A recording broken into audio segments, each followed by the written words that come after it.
That's to me wholly unconstitutional. I just wanted to see what it was like on the other side. There's a very close correlation between mathematical thinking and music theory. Hey, good morning, Peter. Hey, good morning, David. How are you today? I'm good. I noticed you're saying that with a little bit less vim and vigor than some mornings. It's the morning after.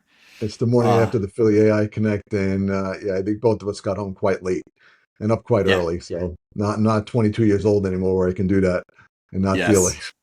Oh, man, I know the feeling. But it was a great event. So hopefully some of the people who were watching the podcast last week know that we plugged the Philly AI Connect event that was last night, which was the 30th of September.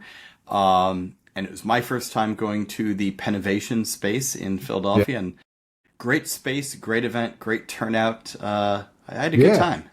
No, I had a wonderful time. It's funny because I know you and I did the very first event, and it's got to be over a year ago. And it was, it was put together. It was good. It was actually very well attended. But, it's clear how much it's evolved in the last year. And the type of people that are there, they're getting, VCs showing up, and very senior people are now showing up to these meetings, and it's fantastic. And the venue's obviously gotten a lot bigger. I think, like you said, Pennovation was a great place. It was a great location. Yeah, it was. But we had the room packed, so I'm not sure they could fit too many more people in there. Yeah, I think we had, I want to say it was over 300 people there. So, which was super impressive. And, look, thanks to Talia and, obviously Peter and Vic and Patrick, they did a phenomenal job of putting this together and pulling all those people there. And you and I had some great questions, and the panel, I think, was also awesome.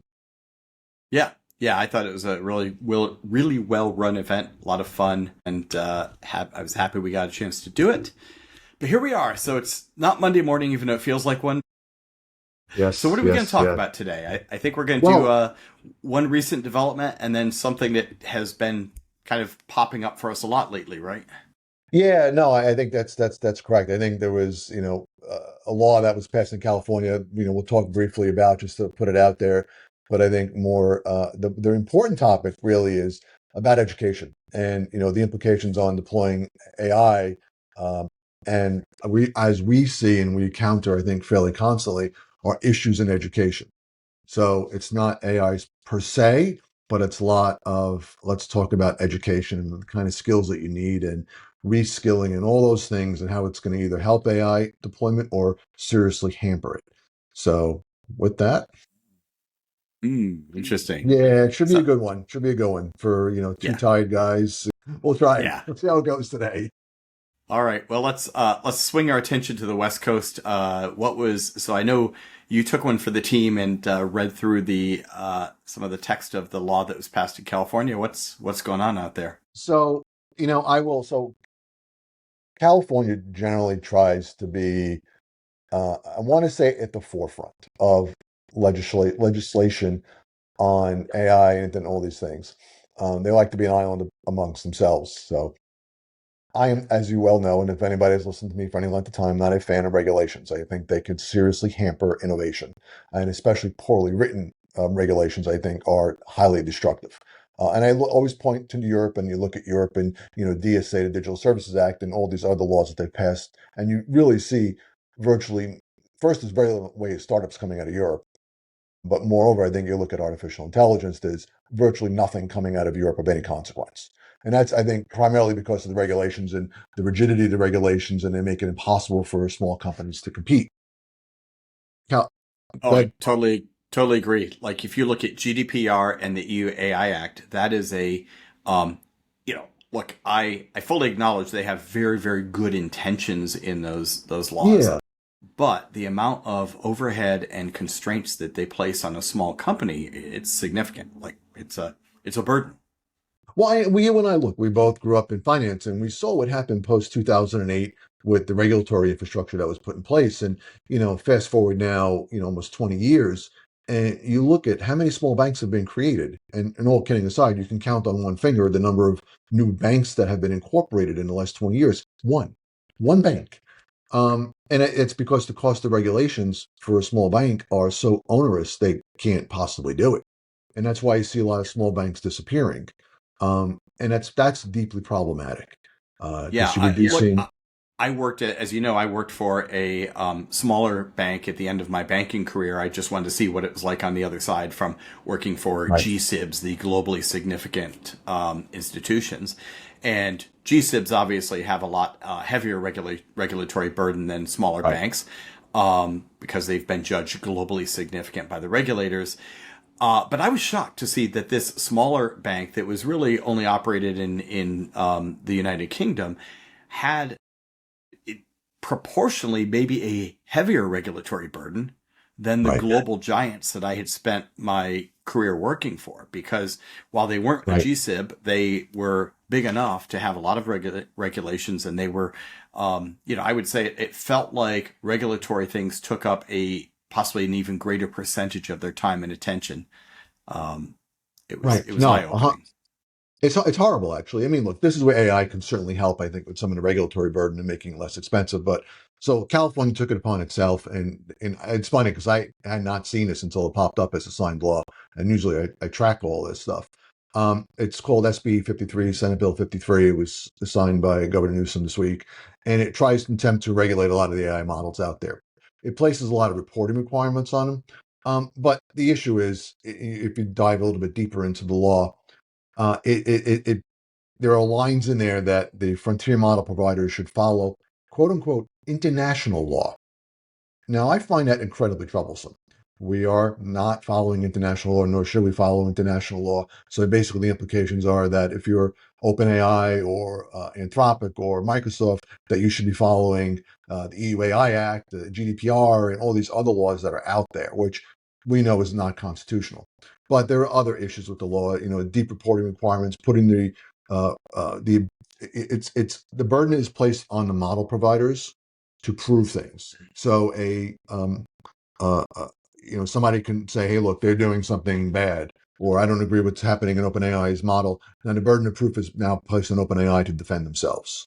And anybody could say anything. Anybody can call up the hotline and say, "Hey, I have a problem. This is why." And now that they have to now deal with it. There are issues around intellectual property and redacting the documents and maintaining documents that are redacted, all these other issues that are deeply concerning. It was a litany of things. It was a list of just issues and things that they have to file, very contradictory. But at the end of the day, it is going to effectively, I would think, well, either they're going to leave California, a lot of these providers are not going to develop in California, or it's going to be very costly for all of them to adhere Yeah, to any of these things. it's a good point because if you look at the California Consumer Privacy Act, CCPA, that obviously applies to California. It applies to businesses that, do business in California and have Californian citizens as customers. But that's such a big part of the economy that CCPA is almost treated as if it was a national law in practical terms, right? Right. So many companies have to comply with CCPA that they just adopt CCPA compliance as like the benchmark. Um, Right, because and California's such a big economy. right. So if that happens with a similar pattern with this law, yeah, it becomes sort of a unofficial de facto national regulation in a way. Now, I know most of, and this is funny actually, the model providers, the frontier model providers, are all on the side of just, laissez-faire, capitalism reign, let them do what they got to do, not imposing government restrictions on them. Tropic tends to take a different angle on this, and they like this, and they've been getting up in front of this for quite a while and saying that we like regulation. In fact, they actually were part of the process of generating this regulation. They were deeply involved in it, which I find troublesome. I am not a fan of companies getting in the weeds with the government to develop products. Never have been. I think it's always a bad thing. I don't understand why. I mean, I understand why they want to build a moat around themselves because they've kind of set themselves up as a safe model provider. And it's not that some of these things weren't already being done; they were, but this goes far, far, far deeper.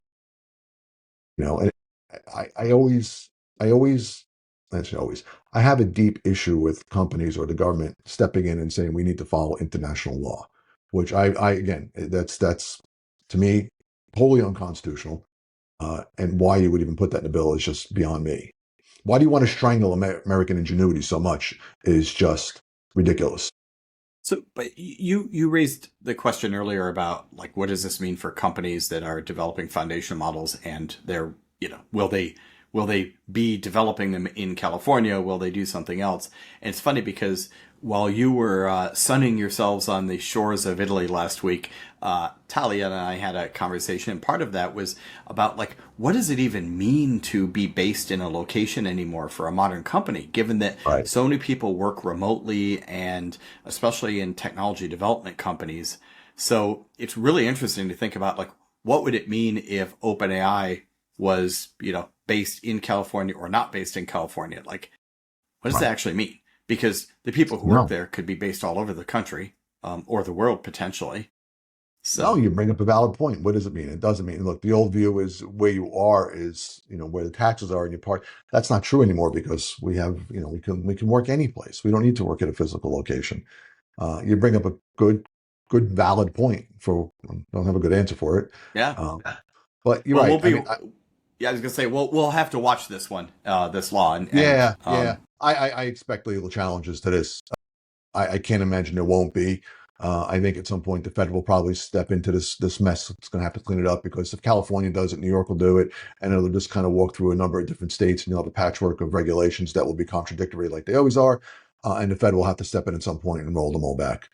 well, so the theme of Otherwise, oh, go ahead, no, go sorry. ahead. I'm sorry. Go ahead. No, go ahead. I was going to say the theme of last night's Philly AI Connect event was agents. So sounds like we should set up some agents to track news reports and reaction to this law and Yeah. Actually, it's a see great what's idea. happening there. It's a great idea. Yeah. Actually. So anyway, that was this week's, I thought, big news out there. All Anthropic right. also released a new model, but I haven't played with it yet.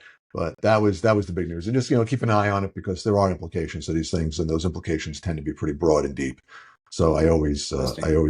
I always question government involvement in these things. No, definitely something for us to keep an eye on. Okay, so our kind of other topic for the week, our main topic is, I think, something really interesting, and we've talked about it a little bit on the podcast before. We've never had a whole episode about it, but it comes up a lot in our conversations. Right. But what's interesting is it's been coming up for us in so many different contexts Yeah. over the last couple of weeks. There were questions from the audience about this last night at Philly AI Connect. It's come up in conversations with clients and prospects, and just it's popping up all the time. So what is it? It is. What's the question or the topic? It's funny how all of a sudden and you and I think, kind of led on this for a while. You and I have been speaking about this for over a year. I finally think the market's catching up to it, though, and understanding that what we've been speaking about is highly relevant when it comes to this. But it is really the implications of education, and I mean broadly education, on rolling out artificial intelligence into organizations. And there are a lot of issues there, issues that I think you think will think are going to slow down the implementation of artificial intelligence dramatically. So So here's the way I look at it now, and it's interesting. I think if I had said this even 3 or 4 months ago, I think it would be up for debate whether or not we are entering the era of agentic computing. I think now, with everything that's happened in the last 3 to 4 months, it seems like it's an inescapable conclusion. We are poised to enter the era of agentic computing. Agents will be deployed at a lot of companies, right? And so yes, the question now becomes, what should we be teaching people for them to be effective at working with and around AI in their jobs every day? What should we teach in schools? What should we teach in colleges? What should we teach adults and continuing learners? What training should we give them? Like, what do we as humans need to know? Um, right. No, you bring up, these are all incredibly valid points, and I think we can certainly start with what is not being taught today. And I think and you and I have heard this multiple times from many people. It's AI in the classroom, and some teachers ban it, some teachers embrace it, but I think we have to figure out a way to use it properly. Giving it's the old expression, giving a tool to a fool doesn't make them anything other than a fool. So you're giving in this case, an incredibly powerful tool, arguably one of the most powerful tools that mankind has ever developed, to a person that has never been trained. And I don't mean just trained on how to type a prompt in. I mean really trained how to think. And that is something that I struggle with when there's a lot of people don't know how to properly think through a problem and apply that to a model and how to use it and get the most out of it. do you think, question for you, Do you think people felt that way when the automobile was being introduced? In other words, do you think there were people who said, we can't give this incredibly fast? I mean, it went like 15 miles an hour. We can't give this Yeah, incredibly fast, powerful vehicle to these amateurs. We should, like, it requires special training. Someone, people who know how to drive a horse and carriage would never be able to do this. Do you think there were people who were saying, only specialists should be able to drive cars? It should be like having a pilot's license is now. Because maybe. now, let's face it, most fools can get a driver's license, at least in the US, and drive a Pretty easy, car. actually. Yeah, it's pretty easy. Yeah. Um, I I am wonder if there, sure. yeah. I'm sure there were people out there saying, we can't give these out. We can't let them be available unless you're licensed or you have some special training. I can't imagine it was not the case that they were not giving out cars without some kind of training. But I can wrong. I don't But know. here we are, 50 years later, and the amount of training is frankly abysmal. Like, Horrible. I look at what it takes to get a driver's license, and it's just, Oh, compared to other scares me countries, it's now. horrible here. Yeah, no, here you basically show up with the key in the car and you're just okay. You get a license. It's not much better than that. I mean, look, I'm honestly frightened that my kids got licensed sometimes. I'm like, I understand why insurance is off the charts expensive. So, so I have a prediction as we get into this. Here's my prediction. My prediction is that where we're going to land at a high level is going to be, there's probably no point in teaching people the things that AI can do.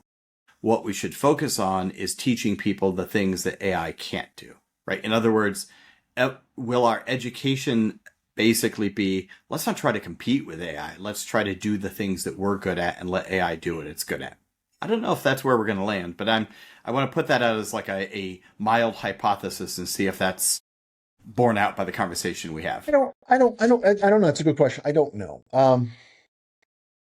It's funny, kind of where I land with some of this stuff is I feel like there are certain sets of skills that are not taught. If they're not taught, they're not taught well. And I think so much of education has changed in the last 30 years, where we used to teach to think, or more properly think or work through problems and understand things and have an appreciation of how things worked and really work through issues, which created this ability in your head to frame a problem and actually come up with a solution. And I feel like right now, so much of it just has become rote memorization or not thinking, or um, you're I don't know, you don't know how to work through a problem. You don't know how to break down a problem. You don't know how to look at a problem. You don't know how to frame it. And that to me is really problematic, especially when you're trying to roll out something as powerful as AI. And those are not skills that are easy to learn.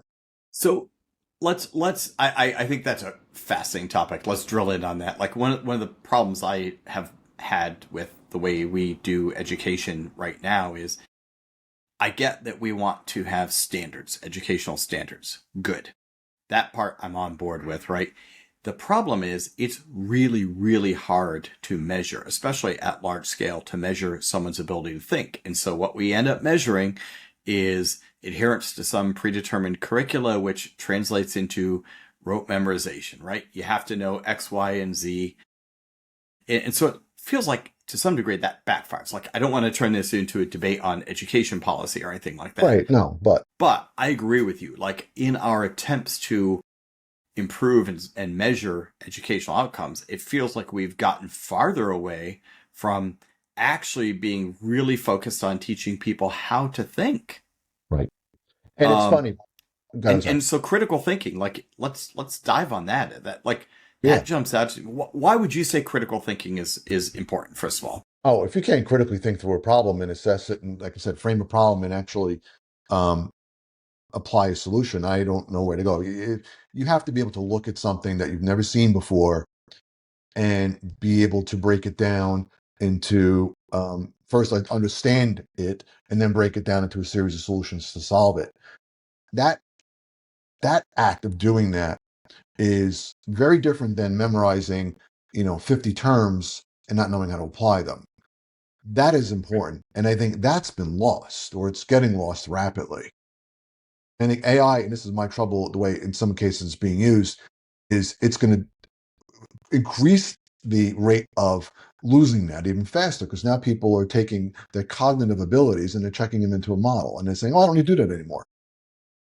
Well, so that reminds me of something you told me. I don't know if you remember this discussion, but it was several months ago, quite a few months ago. It was when I think a new release of Cursor.ai had come out, and it was sort of right before the whole vibe coding thing was happening, Yes. where people popularized that crazy term, which I despise. I don't like it at all. Right, but the point of it was people were just like sitting down and saying to these coding agents, "Hey, make me an app that does this," and they were being vague and high level. And generally, a lot of people were like, "Yeah, but you're getting terrible results. Like you're not getting what you want. You're surrendering control over how it actually operates and what it does, and it's fun, but it's not really useful." And you had spent some time playing with one of the newer, at the time, newer Yeah. cogen models. Yep. And you came back and you said to me, "I'm getting amazing results." And we were talking about why all these other people were like getting mediocre results and you were getting amazing results. And it came down to you were putting in the time to really Right. figure out, to think critically about what the goals were, what the constraints were, what you Yep. wanted to happen, and just describe the problem in great detail. Like Right. that's critical thinking. That's critical thinking.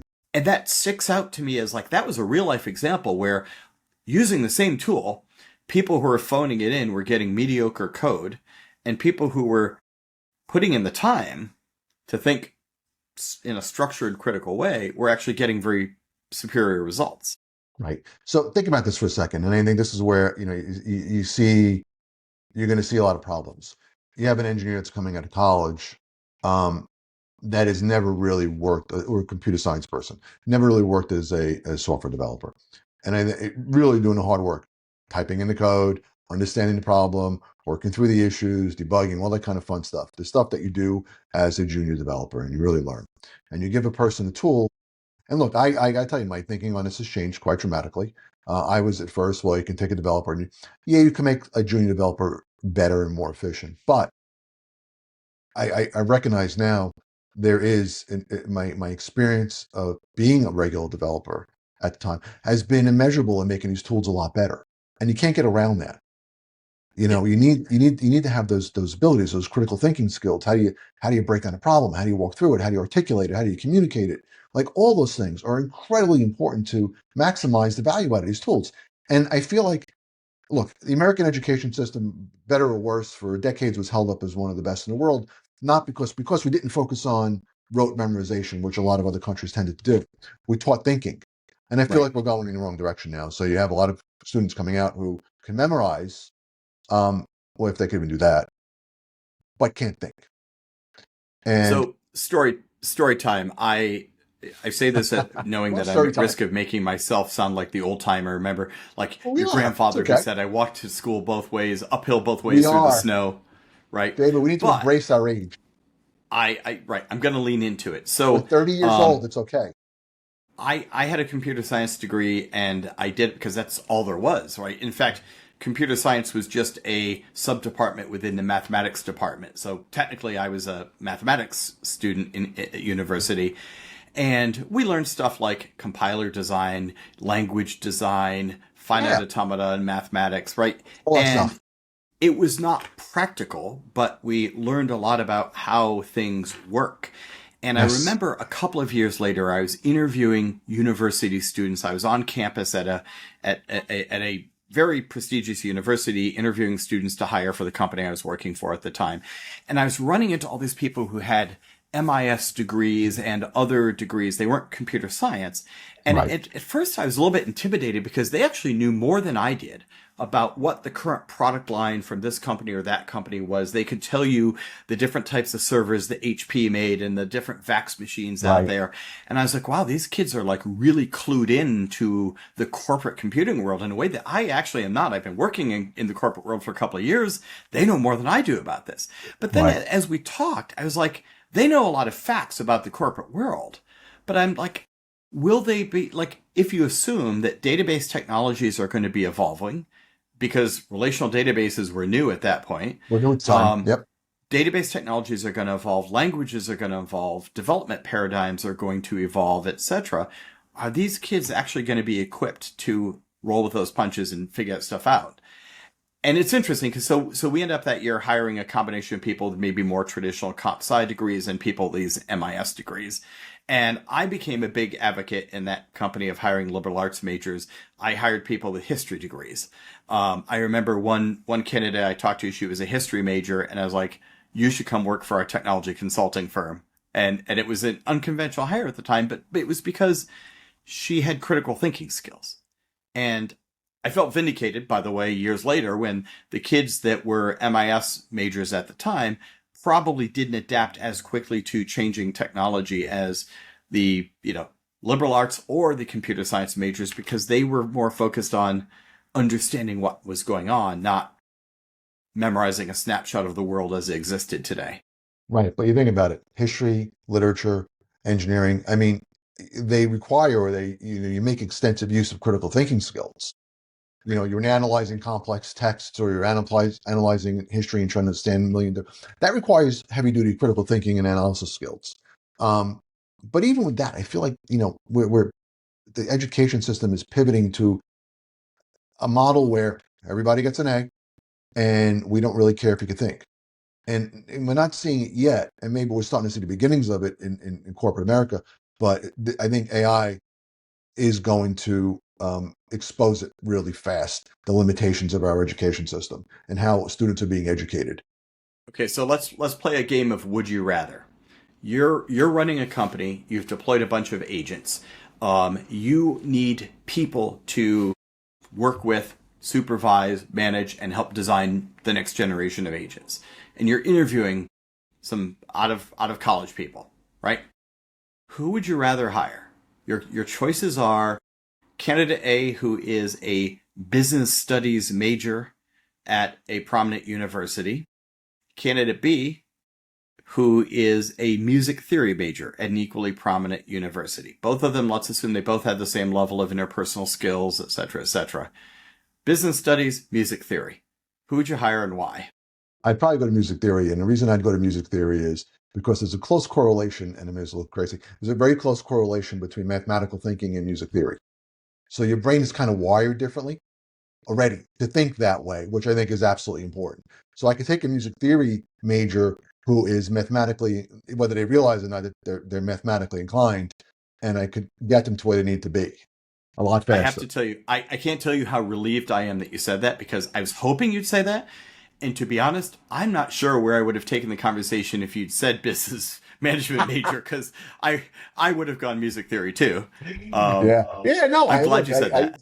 My entire life, it's always been music people are wired, they're wired that way. It's just a different, your brain is just wired differently. And it's, there's a lot of correlation. You see it in engineering too. Very often you find engineers who are also excellent musicians.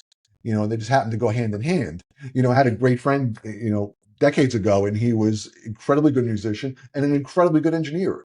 And they always went hand in hand. And he was just one of many that I knew. Yeah, we have a friend, Jim, who is a brilliant technologist and also a gifted musician. And exactly. Yeah. They go very hand in hand. Well, all right. So I'm glad we're on the same page there. Music is a form of systems thinking and requires critical thinking skills. What about the other part of critical thinking is sort of this idea of healthy skepticism? Like, how does that play into AI? I think it plays in AI in a number of different ways, but I think healthy skepticism in general is a good quality to have. I think any good engineer is always skeptical of something that's presented to them without having a good explanation as to why something is working. I always think just skepticism in general is just a good, I think, habit to have. I think, look, if somebody tells you X, I'm like, well, why?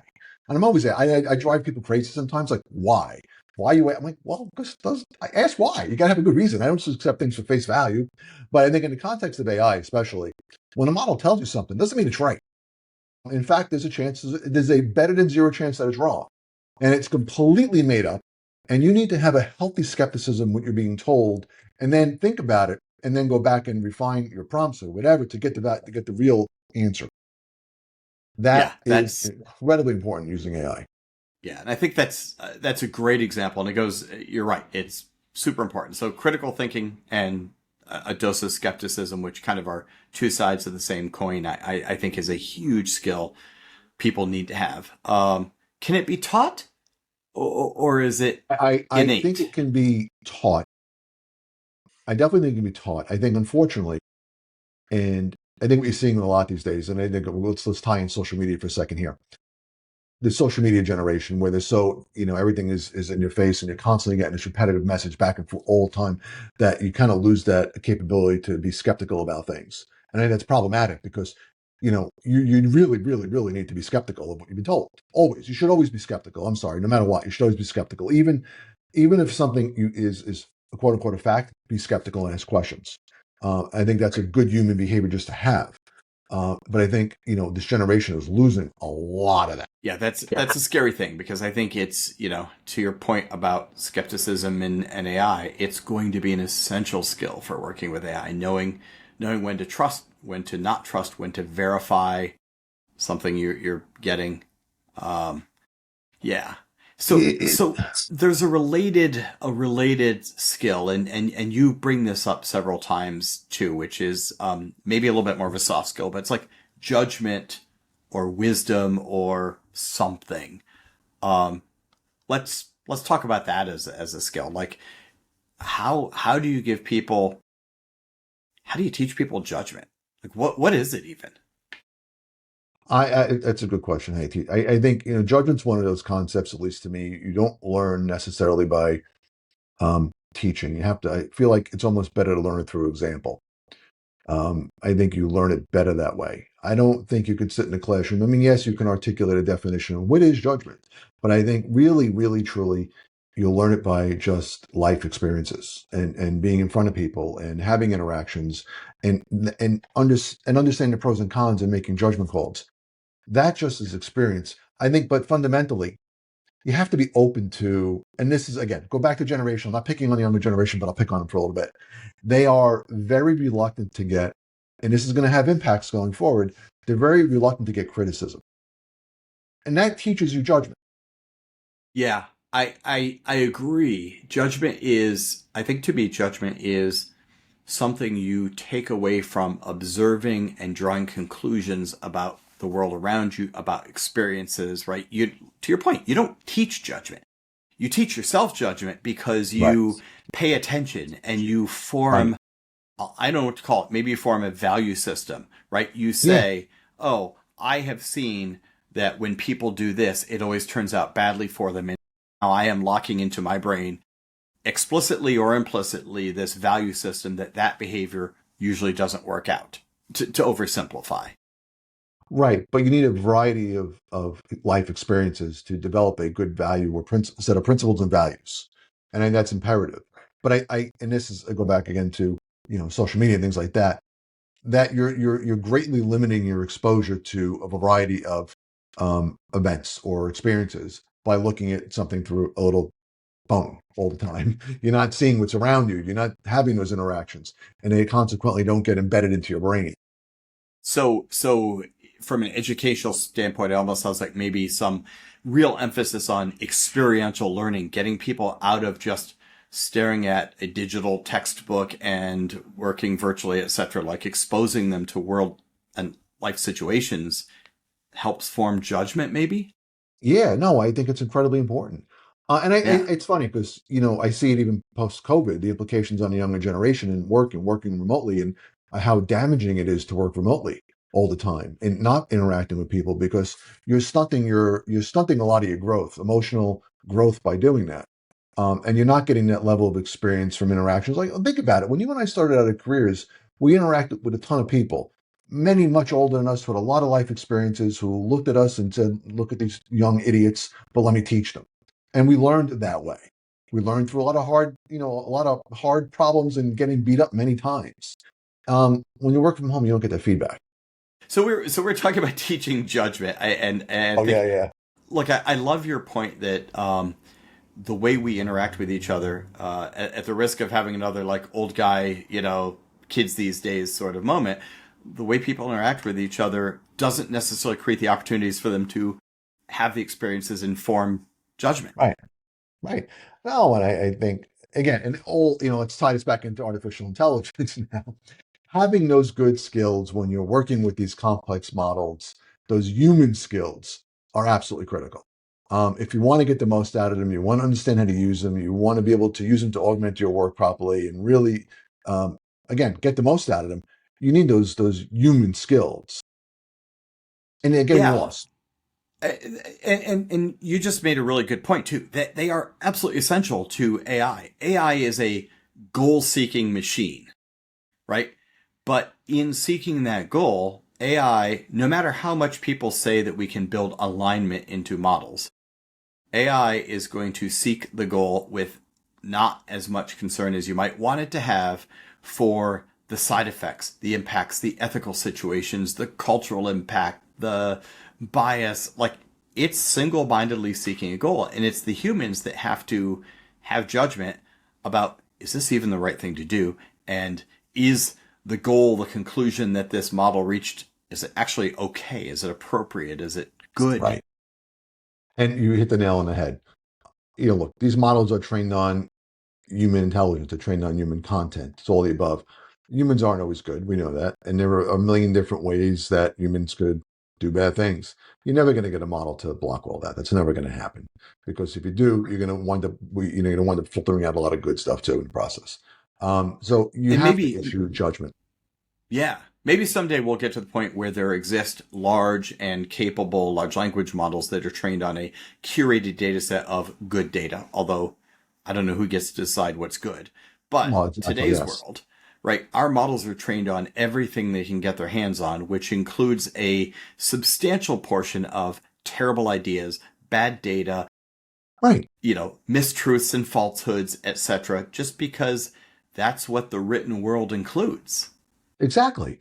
And there's a lot of bad stuff in there too. There's descriptions of bad events. I mean, you and I can read a novel where it's a fiction novel, and there's a description of things that are violent or whatever in that book. The model doesn't know it's fiction. Doesn't care if it's fiction. So So you have a mathematical model that has no judgment or principles or values. It's just a model. It's doing what it's supposed to do. I feel like in this there are and you and I teach corporate executives too, and you and I had a conversation with somebody yesterday about teaching corporate artificial intelligence to corporate clients. It is there are implications there, different implications than I think that the generations coming up, and just educating your workforce on how to transition to artificial intelligence when fundamental skills, I feel like foundational educational capabilities are not there. It is going to be that, and I think they need to be aware of that. You can't go into a C room and say, "Oh, we're going to deploy artificial intelligence. We're going to give everybody ChatGPT or whatever or Copilot, and all of a sudden the magic's going to happen, and the river's going to open up, and life is going to be great and grand, and yada yada yada." You have to think about it very differently, and you have to have the people with the skills that can think about it differently, know how to execute it. And I feel like so many don't. no, that's a very good point. A lot of the corporate rollouts that we have seen of, personal productivity tools for with AI, at least, have been very much focused on the mechanics of how to use the tool and not the more judgment side of it, the how to know when you should and how to know how much reliance to put on it, etc. Right, Um, right. And I think you and I have taken a different perspective or a different approach, I should say, when we educate, which was we not only teach what they do, how they do it, but what you have to do. right. And where you should do it, where you shouldn't, where to use the tool, when not to. Right, Yeah. exactly. Um, So as good. we talked about like that judgment, right? Let me ask you this: like, so we spend a lot of time talking about safety, ethics, responsible AI, and things like Yep. that. Is that a temporary concern? In other words, do you think that we can eventually build ethics and safety into models, or do you think No. that's something humans always have to be able to provide? Yeah. I think humans always have to provide that. I would be honestly reluctant to build that into, I mean, look, you got to put some constraints in the model. I'm not arguing that there's no constraints. But I also don't think you're going to ever build a model that's going to um, get around, I can say, a model that will be comprehensive enough to eliminate all those things. And I don't know if I want it to be like that. I think that's actually quite dangerous in many Right. ways. It's like everybody goes, "Well, response, we need to eliminate all." I'm like, no, I don't think that's a good idea for a whole slew of reasons. I think that's bad. I And if think you is if you the look at look at model alignment today, and model alignment is not actually about teaching ethics to models, right? It's about it's about creating a set of third rails, like don't talk about this, don't do this, don't do this. Don't tell Right, someone how to build a bomb. Don't use this kind of language. It's a bunch of don'ts. And right. like, when in history, whether you're dealing with AI models or humans, when has that ever worked, right? You can pass a million laws and someone will find a new and unique and novel way to do the thing you don't want them to do. Absolutely. Right. Finance was master of that, finding ways around regulation, as you know. Exactly. Oh, Exactly. legal ways around it. But your point is 100% valid. You can't, we think. Thinking is different than following a rule. And I think there's a fine line there. I think you have to separate. Thinking is very different than I'm going to put a whole bunch of rules around the model. Don't do this. Don't do this. Don't do this. Don't do this. Look, how long is that list going to be? Is it going to be a billion lines long, or is it going to be 10 million? You cannot capture the list of don't do's because humans come up with new ways of doing things you shouldn't do. Every second. You're never going to put enough rules with any model to capture all of them. And as of now, models don't think. They just don't think, and they're not anywhere close to thinking. I think, Okay. look, going back to you said, having ethics, knowing how to think, making judgment calls, and subtle judgment calls. That you need that. You need that in humans. That's not going to go away. We need all those skills, and people need to be understand that these are critical skills. So it's interesting because a I guess it's sort of a job description. I mean, there are people who have the job title of ethicist and or philosopher sometimes, right? But it doesn't. I don't think it's appreciated as much. And what I'm hearing you saying is basically acting as an ethicist, whether or not that's your job title, but being able to identify ethical issues and determine where the line, the boundary is, and apply that in the context of using AI. That seems like a really important skill for people to have. Oh, I don't 100% agree with you. I mean, we should all be armchair ethicists at the end of the day. We should have, basic set of principles and values that we all individually follow. This I think is part societal change. And, I think generationally, if you look through generations, I think in the past there was an adherence to a set of values that uh, we all thought were good values to have, and that's changed over time, and that's gotten far fuzzier. And things that you and I were 30 years ago we would have looked at and raised our eyebrows and goes, that's borderline ethical, if not unethical, are now accepted. And I think where am I going with this? And I think it's partly generational too. Um, so how do you teach proper ethics to a It's generation that doesn't want to learn them? First of all, it's very you. I hadn't really realized it until you said it, but ethics are very situational. Like, I know there are some things that are, right is right, wrong is wrong. Okay, some things are that binary, but a lot of it is based on the moment in history, on culture, on precedents that have happened before, right? And so I fully I didn't realize, but I do now realize how very, very hard it is to even distill a situation down into what is the actual ethical question or issue here. When I was at a very large corporation years ago, we were working on what was sort of, the predecessor of responsible AI. We were looking at Right. how do we Yes. use data? How do we do analytics? I remember And this. the most frustrating and the hardest part of it was someone would come with hey, this team wants to do this thing. Right. And we might all look at each other and say, it feels icky. It feels like there's something maybe we shouldn't be doing here, or there's like that we should have some different way of doing this. Like, there's something here that's not 100% okay. But going from that gut feeling to actually being able to distill and condense and articulate what is the actual issue was really hard to do. And we weren't trained as ethicists. We were just a bunch of technologists and business people trying to say, why does this feel icky to us? And Right. it was really hard to Yeah, yeah. it's impossible. I think it's almost impossible, which is why it's like I retract when I hear certain things. Look, there are technologists, some of these model providers want to get out there and, well, we're going to have models that are going to be, ethically, all this stuff, reality is you're never going to have any of that stuff. And I think it's just better to be honest with with people and say, look, this is what they are. We can't replace what is good human behavior by trying to encode it into a model. You still have to be smart. You still have to think. You still have to have principles and values. We can't provide that for you by constraining it so much that you lose value from the tool. But that's what I think a lot of them trying to do. And you have to teach people a set of skills that they don't naturally use very often in order to actually be able to make those distinctions and apply them consistently, right? Like, because here was the other problem in this situation I was referring to earlier. You could say, okay, this one we're okay with this use case. Someone else would come along and you'd say, no, that one, like, you can't do it that way. There's some concerns. And they would say, well, you said that was okay. Why are you saying mine is not okay? I know, right? Exactly. Right? And like, that only works if you can actually articulate the issue. What is the issue? What is the difference? Where am I drawing the line? Now scale this up to humans working with AI and saying, what's okay, what's not okay? Where is our company and cultural and social comfort line? And how do we decide what things fall on the good side of the line and what things are on the bad side, and what do we need to fix to pull them onto the good side? I think people need to be taught how to identify those issues, how to codify or describe or articulate those issues.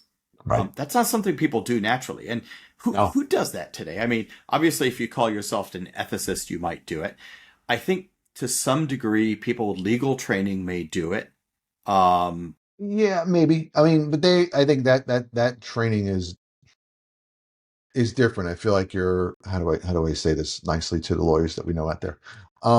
You're always looking to negotiate black and white sometimes. I feel like things are you might say something black and white, but you're trying to make it fuzzy. So people question themselves. I think that's a strength of how they argue. But sometimes you're also parsing a situation, boiling it down to what are the essential things happening here and how does it apply to law and precedents and right. So, but I think people need to. If I were creating my AI university, I would have an ethics and a how to identify the problem, right? How to describe the situation. Those would be courses I would teach. Oh, 100%. And these are courses I feel like are really important and should be in schools. I mean, I think, look, traditionally, if you go back in time, 50 years, the ethics and values and principles were really the purview of your immediate family. And very often it was the purview because, America traditionally was much more religious than it is now, was it purview of the churches. That's not the case anymore. So how do you fill that gap? How do you fill that hole? Because ethics and all those types of things, and there are some concrete values and principles that need to be taught. Because in order to deploy AI and deploy it effectively and deploy it well, I feel like you need these skills. So here's what's crazy about this conversation. I didn't see this coming. Or maybe I did. Maybe it actually supports my little mini hypothesis at the beginning. But we've been talking about this now for like 40 minutes. And what we haven't talked about is engineering skills, coding skills, math skills, right? We're talking about what some people might call the soft skills, like, and they say that with a little bit of a sneer, right? But these are soft skills. These are life skills. These are soft skills, but like we've just sort of said, these soft skills might be the most important skills for humans to have in working with and applying AI. Now, obviously, if you want to develop new AI models, there's a whole different set of skills you have to have. But right, exactly. That's fascinating. Yeah, no, and it's funny because we keep coming back to this. Like we've had this discussion with so many people, and it always comes back to this. I mean, yeah, we talk about the engineering, but that's a very specific case. It's like you're a software developer using an AI tool, you need software development skills in the engineering schools. That's a case. Not everything else. Everything else requires, and I think AI exposes us more than anything, the requirement to have really, really good soft skills. And that's what's lacking these days. I'm having a moment here of like, what's happening here? Peter, you're a hardcore engineer, right? You're like the most engineering minded person I know. And so I really didn't think that I would be sitting here having This you discussion. be talking about soft skills and how critical they are. Um, Now, it all makes sense. Like, also knowing how you have a very structured and logical way of approaching problems, I fully appreciate how you got to that conclusion. But it is kind of funny. Like, the irony is rich with this one that, like, It's I, I nobody think would have someone told that who, so easily. I know. yeah, I think someone who had just met you would have expected you probably to be saying they need to learn, advanced mathematics and, right. Yeah, I know. And there are times I come down on that side of the fence when I look again, Sure. it's situational. But I think more Right. broadly, and a lot of it's based on the conversations that we've had with a lot of customers and potential clients, is how incredibly important soft skills are. And if you really want to roll this out and roll it out in a way that it's going to be truly impactful to an organization, and you're going to go through a digital transformation, those are soft skills. Those are not technocratic, I don't know, technical skills, engineers. Those are soft skills. Okay, so let's say now that you're leading a transformation, an AI transformation at a company of substantial size, right? And you're going to roll out, I don't know, pick your choice. What you're going to roll out: Gemini, ChatGPT, Copilot, something, right? You're rolling out those tools, and then you're also over time going to be rolling out some agents and whatnot. Okay, here's the question: what's the ratio? You have to come up with the right training, and you're going to have some combination of technical training, how to use a tool, what to do, how to control it, etc. And then you're going to have this soft skills, for lack of a better word, training, right? Critical thinking, understanding bias, ethics, etc. Um, what's the ratio? How many hours of one do you have for the other? Which one do you teach more of, and how would you split them up? I know. The answer to me is easy there. I think the easier stuff to teach is the hard stuff. It's the hard skills. It's the how does a model work? How does an LM work? The math part of it. I would, honestly, back of the napkin, it's almost 90-10. 10% teaching how do you prompt a model, 90% teaching you how to think. Because that to me is the hard part. It's Not, funny because off the top of my head, would have said 3 to 1, which is not terribly different than you said and I was back and nine to forth one, on it. but I almost said like, 8 to 20, 80-20, or I was kind of back and forth, like, I'll take a hard stance on this because I really think thinking is really the bigger, the harder problem, the harder nut to crack. right. And that's at the end of the day, that's it. We both come down on the side of, for every hour you're spending teaching technical skills, you probably should be spending multiples of that making sure people have the soft skills to be effective. So this brings up an interesting set of questions for you and me, who love to teach and we love to teach organization. They bring us in and we teach and we have, and that's great. Um, for an organization really to go through transformation, and I know if you're being counter an organization, you're a CFO, you're always asking for your ROI on your investment, and it's very hard to quantify. And a friend asked me this yesterday. We were having a discussion about I need metrics to sell this, and he's selling what's effectively a learning platform. And I'm like, well, I don't really, I can't apply metrics to it. I don't think you should in the beginning. To me, it's obvious and self-evident that if you don't do this stuff, you're kind of going to lose out the game. So applying metrics is kind of, I think, irrelevant at this stage. Um, and I think this is going to be a difficult thing for some organizations to wrap their minds around. But retraining isn't just putting a bunch of videos up that people can go do independently. In order for this to be truly successful, I think retraining is really educating and really re-educating a significant part of your workforce to think. And that's not something you do in a day or a week, or it's something that is ongoing for a period of time until they really understand it. And maybe it's not everybody, maybe it's a subset, but you have to think about, you have to do that. It's just not, even though there might not be a bottom line immediate ROI on it or a metric that you can measure, not doing it is going to have broader implications because this is not stuff you're just going to pick up on. And the companies that do this well, although it's new enough that it's like hard to know exactly what works, but the companies that seem to be doing this well, they are approaching this with that transformation mindset. It's not a roll out the tools, give everyone the training, and we're done. It's a prolonged transformation that you need to help people through in phases with continuous support. Right. Right. Yeah. Right. And you got to put the support in place to do that and provide them with the necessary education because it is not an overnight thing. And I always say advocate, start small, develop some core set of, people that can do this stuff, and then you spread it out. because if you do let's do everybody at one time, you're thinking that doesn't work, I think, at the end of the day. So how did my original hypothesis turn out, right? I think my hypothesis, if I remember what I said, was that, we would land on a place that we should focus on teaching people things that AI models don't do rather than teaching them the same skills that AI models do. Like, don't make them compete with the models, give them a whole different set of skills. Kind of feels like that sort of holds water. I think it holds water. Absolutely. I think it totally holds water. Absolutely. No, But, I think that's a and good more hypothesis. importantly, we shockingly arrived at the conclusion that the soft skills, which, like, who would have thought two guys coming out of the banking world would say, "Hey, soft skills are We're what talking it about soft takes," skills. right? Um, We're getting soft in our old age. I gotta tell you. our our colleagues are like going, "Oh my God, what happened to these guys?" Um, but Hey, yeah, come so there on. you We get have it. old. We get soft. We get old. It's okay. I come back from Yep. vacation and become a different person. I'm glad we took the time to have a Yes. proper deep dive on this topic, because it was enlightening.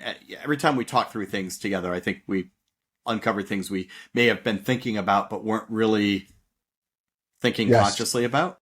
Well, I think you and I are both very observational, and it doesn't always trickle up to what do you call it, to the point we talk about it. But I always think there's a lot of things sitting in the back of our heads because we're continuously observing what's going on in the market and all the conversations we're having, and we're seeing patterns emerge that I think are evident to us because we're having so many conversations that may not be evident to other people, at least not yet. And I like to talk about them because I think these are incredibly important things that need to be spoken about in order for this really to truly work. And contrary to what all the model providers want to talk about, which is technical capabilities, which is great, that is not. And it's funny, I had a separate text chain with a friend the other day. They were looking for individuals that were, in companies that could help these projects be successful because so many of them are failing. And I basically said, one, you're picking the wrong project. A lot of it's picking the wrong projects because you don't understand which ones are you could pick the right ones to pick, the right set of skills to pick the right ones to pick and execute on them properly. And it's so much of it is back to soft skills. They look at it very differently. Uh, Great place to wrap it up. I think that was a fun conversation. I'm Yes. glad we dove into this, and I'd love to hear from, if you're listening and you have strong reactions to this. If you think we're completely wet and have crazy ideas, I guess we want to hear that. Yeah, absolutely. But you know what, though? It's funny because last night with the Philly AI Connect, I think a lot of this thought process that we had before even going into there, it certainly resonated because there were others, I think, that were of the same thinking. Yeah. Good. Let's wrap it up there. Great. Peter, is always a pleasure, David, and pleasure. see you on Good to be Call Me back. Data next time. Yep. All right. I hope you enjoyed it. And again, if you have any comments, please, we love your comments. Reach out. Thank you, everybody, and have a great day. All right. Bye bye. Thanks for watching Call Me Data. If you enjoyed our podcast, please make sure to like, comment, and subscribe to us on YouTube. And make sure to stay up to date with us on Apple Podcasts and Spotify.